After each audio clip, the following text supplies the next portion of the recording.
Okay, dumapunta po tayo dito kay Jablita Impacta Sara.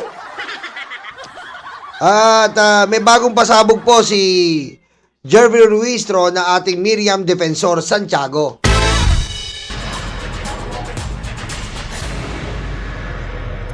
Manifestation lang ang sagot ng House Prosecution Team sa sagot ni VP Sara sa writ of summons ng Senado. Pero may babala sila sa mga nagbabangayan sa mataas na kapulungan.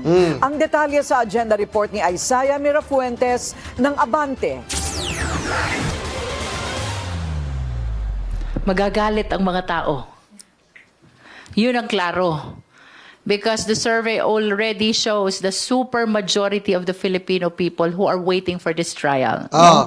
Yan ang pananaw ng House Prosecution Team sakaling hindi aksyonan agad ng Senado ang impeachment trial ni Vice President Sara Duterte. Aminado kasi ang mga House Prosecutor na posible itong maantala dahil sa samot-saring issue na kinaharap ng Senado.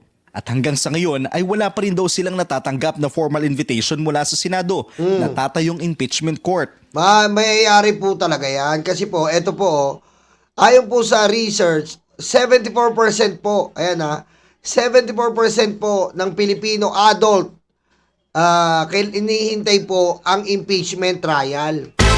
So, ito pong 74% na po to ay mga butante na to. Ito pong 74% na to ay may mga trabaho. Ito pong 74% na po to ay mga ama, ina ng sambayan na po ito. Kaya kailangan po simulan po ang impeachment trial. At naniniwala naman po ako, masisimulan tong impeachment trial. Ngayon, kung hindi po sila dadalo dyan, hindi po iboboy kasi ganyan na po ang gagawin ng mga ano niyan eh. Ganyan po ang gustong palabasin ni Cayetano dyan, iboboykot nila yung impeachment trial. Eh, subukan nyo lang po. Kasi, kapag binoykot nyo yung impeachment trial, eh yung composition uli ng Senado ay babaguhin. Baka i-generalize na lang yan sa composition ng 12 kung iboboykot nyo yan. At pag yung 12 na yon ay yung 12 na po yun ay yun na lang po ang bilang at kinonvict si Sara, iiyak kayo. Aray ko. Diba? Kasi marami po tayo naririnig na iboboykot daw po. Iboboykot daw po nila Cayetano itong impeachment. Hindi daw po sila pupunta. Kasi po, papalabasin po ni Cayetano na si Sherwin Gatchalian po ay hindi naman po presiding officer. By the way, meron po tayong update po dyan. Ang pinaka magiging presiding officer po, kung ayaw po kasi ni Kiko baka po si Cheese Escudero. Wait.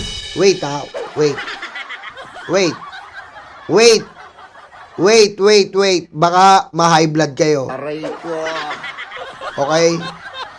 Huwag muna kayo ma-high blood. Para sa akin, medyo okay din si Cheese Escudero maging presiding officer. Kasi po, yung boto ni Cheese Escudero ay alam ko hindi maibibilang. Tama ba? Tama ba? Kasi yung boto ni Cheese Escudero po, parang hindi yata ibibilang yun eh. If I remember right Aray ko. Okay. Kasi po, yun pa lang po ang napag-uusapan ayon sa ating itim na kuyukot. Okay? Ayon po sa ating itim na kuyukot, eto po si Cheese Escudero ang napipisil po dahil ayaw po ni Kiko Pangilinan. Si Cheese Escudero po ang napipisil na presiding officer.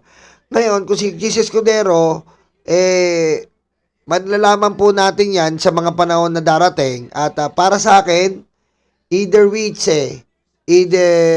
naman kung sino. Ang importante po, matuloy po ang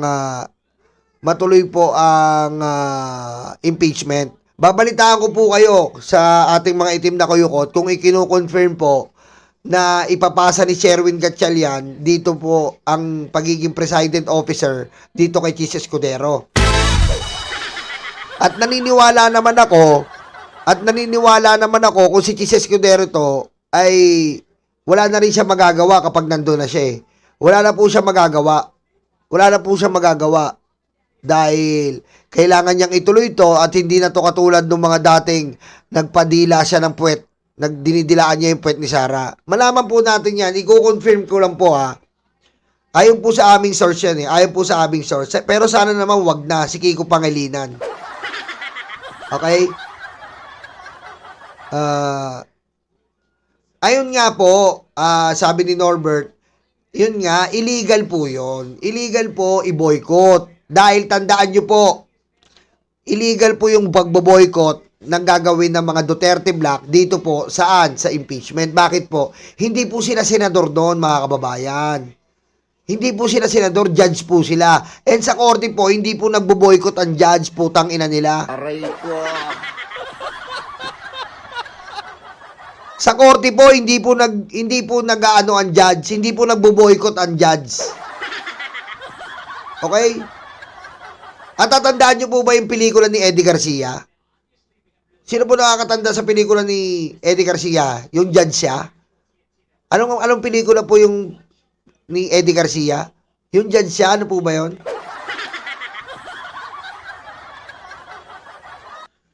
May nakakatanda ba? Yung pelikula ni Eddie Garcia? Ano ba yun? Judge, ano ba yun? Ano bang judge yun? Teka, tignan ko ha. Judge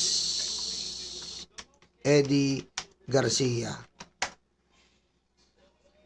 Ayun, Judge Maximo Asuncion. Ito po, yung Judge Maximo Asuncion. Ayan, ayan. Tandaan nyo po yan, Judge Maximo Asuncion. Maganda po yung istorya na yan. Bakit ko po nasabi yan, Judge Maximo Asuncion? Dahil po, itong Judge Maximo Asuncion, meron po siyang hearing. Meron po siyang kaso. And nagkakabarila na po, parang may kudita. Ano po ginawa ni Judge Maximo Asuncion? Sinuong niya po lahat yon. Sinuong niya yung panganib, sinuong niya yung dilubyo, sinuong niya lahat. Para lang po diyan saan? Sa kaso. Ganun po ang obligasyon ng isang hurado o judge. Ganyan po ang kailangan makitaan natin sa mga putang inang DDS Black. Hindi po sila pwede na iboboycott nila ang impeachment. Katarantaduhan po yun. Neglection of duty yun. Hurado po sila, binabastos nila po harap-harapan ng konstitusyon. Dahil sa konstitusyon, forthwith. Diba? Forthwith. Pag na-convene, forthwith. Ngayon po, sa cycle out na ang impeachment. May mga imbitasyon na, may mga sampina na, may mga information na kinakala para po maisagawa. Ngayon, kailangan po ang gawin ng mga DDS senador, forthwith proceed. Hindi po forthwith dismiss. Yan po nababalitaan natin. Huwag po natin payagan na i-boycott yung impeachment. Ganyan po ang ginawa nila. Kasi po, ang gagawin dahilan po nitong nila Cayetano Black, hindi nila kikilalanin si Sherwin Gatchalian. Ayan po ang naririnig natin. Hindi nila kinikilala si Sherwin Gatchalian. Ngayon, kapag hindi po si Cayetano ang nakaupo sa presiding officer, hindi po nila itutuloy. Ganyan na naman po ang bagong drama. May bago na naman po pagbabanta si Cayetano. Hindi nila itutuloy ang impeachment hanggat hindi presiding officer. Sino? Si Cayetano. Ang sabi ng mga DDS Black, si Cayetano lang daw po nila ang kinikilalang Senate President. Ang inaanong klase to? Ganyan po ba mga senador natin? Mga kababayan? Kita mo katarantaduan, no? Ibo-boycott nila ang impeachment? Oh. Hindi po ganun. Dapat tumulad sila kay Judge Maximo Asuncion, na kahit panganib ang sinuong delubyo, matuloy lang ang hearing ng taong bayan. Hindi. Kapag hindi daw po nag-presiding officer si Cayetano, wala pong makikitang DDS senator. Ang ina. Aray ko.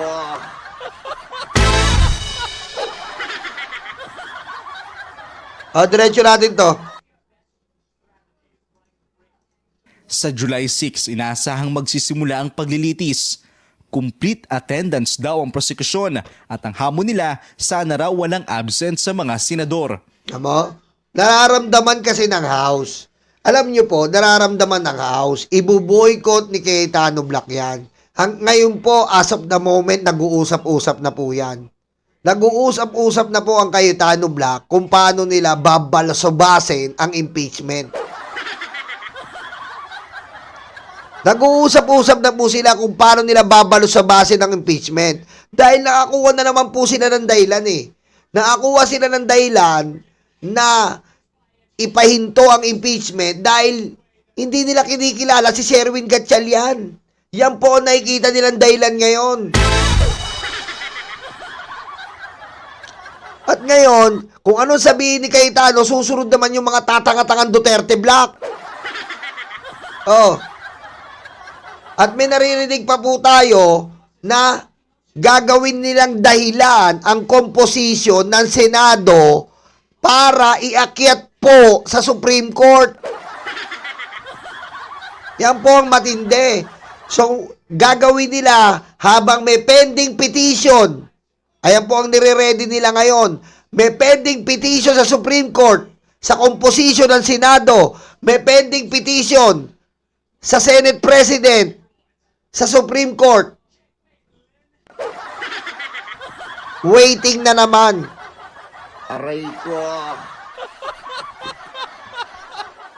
Yan na naman po. Ibabandera na naman nila ang TRO. Ibabandera na naman po ang Supreme Court. Putang ina mo, Cayetano. Yan po ang Senado natin ngayon. Tama ba yan?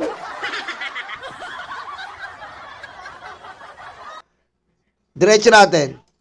This is their constitutional duty as well. Kung ang 11 prosecutors ay merong tungkulin sa ilalim ng saligang batas, mayroon din pong constitutional duty ang 24 senators. Pero kung si Luis Ron tatanungin, tiwala raw siyang tutuparin ng Senado ang kanilang mandato sa ilalim ng pamumuno ni Senator Win Gatchalian. Kanina, formal lang naipasa sa Senado ng House Secretary General ang manifestation mula sa prosecution team. Laman nito ang kanilang paliwanag kung bakit hindi nila sinagot ang tugon ni VP Sara sa writ of summons. Hindi naman daw kasi direktang sinagot ng bise ang mga aligasyon laban sa kanya. Ang tibay po ng mukha ni Sara Duterte. Pinapa-stop niya pa rin yung impeachment. Ano po ba yan? Ba't kailangan ba ganon? Diba? Lahat na nagsabi. Lahat na nag-imbestiga. Lahat na dumaan sa proseso. Tapos si Sara, meron pa silang pamaleta entrance. Ang putang ina si Edward Scissorhands. May pamaleta entrance po. Tapos wala naman sasagot. Aray ko. Ano po ibig sabihin nito? Nagtatago po talaga dahil magnanakaw. Magnanakaw po talaga eh. Kasi tayo, ay inuulit ko, ilang beses natin inuulit. Kapag inaakusahan ka, lilinisin mo ang pangalan mo. Ilang beses na po ito, sa committee hearing pa lang po ito, sa sa budget hearing pa rin ito. Hindi talaga sumasagot. Hayaan natin ganon? Aray ko. Ha? Government official ka? Ang kapal ng mukha mo, pinapasweldo ka ng taong bayan, hindi ka nasagot? Sasagot ka sa social media, manang-mana si Cayetano sa'yo? Aray ko. Diba? Napakakupal po ni Sara Duterte. Buong pamilya, nuknukan ng kakupalan. Nagpapanggap na matapang. Basta Duterte, matapang. Asa ng tapang? Asa ng tapang? Pasin? Yung tapang nila, sin lang. Anong ginawa? Left the group. Aray ko. Diba? Yung tapang ng Duterte, left the world. Nagpapanggap na matapang. Mula sa tatay, matapang, hindi maarap ang ICC. Mula sa anak, si Baste, tinaguan si Torre, inuna yung pagtsupa.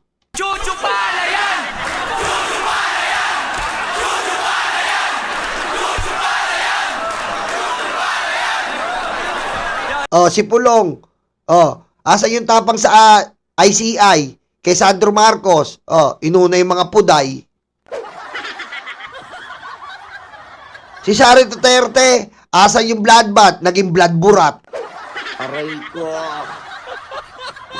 Asan ang tapang ng Duterte? Hindi natin makita eh.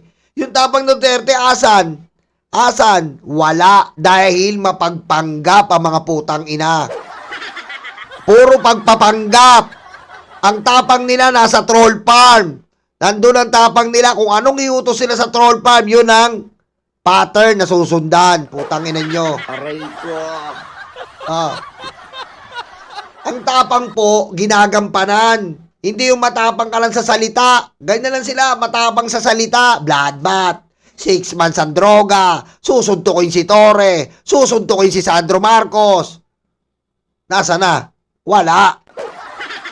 Aray ko. Wala. Wala. Paglapagan na ng tapang, nga. Aray ko. Ah. Diba? Ganyan po ang mga Duterte na nagpabudol sa milyong-milyong mga Pilipino. Eh, huwag na natin ulitin to. Tatakbo pa ng presidente, ganito? Meron ba tatakbo ka ng presidente, ang daming lihim na tinatago? Tatakbo ka ng presidente, hindi mo ni-explain paano ka nakakuha ng 6-7? Buti pa yung Roblox. Aray ko. Diba?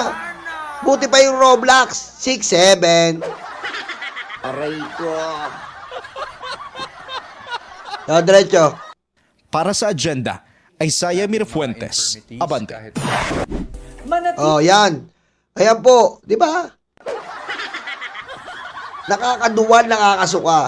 At wag po natin hayaan na gagawin ulit tayo ng, ng Cayetano Black, ng mga DDS Black, na ipahinto po nila ang impeachment dahil boboykotin nila. Ipapahinto nila dahil hindi kulang po ang komposisyon ng Senado. Papayag ba kayong ganon? Ha? Ganon? Kapag gusto nila mag-hearing sila. Aabsilan nila yung session. Aray ko. Ganon po ba? Ganon na ba katanga ang mga Pilipino ngayon? Hindi kayo nag-iisip? Oh. Oh, sheesh. Aray ko.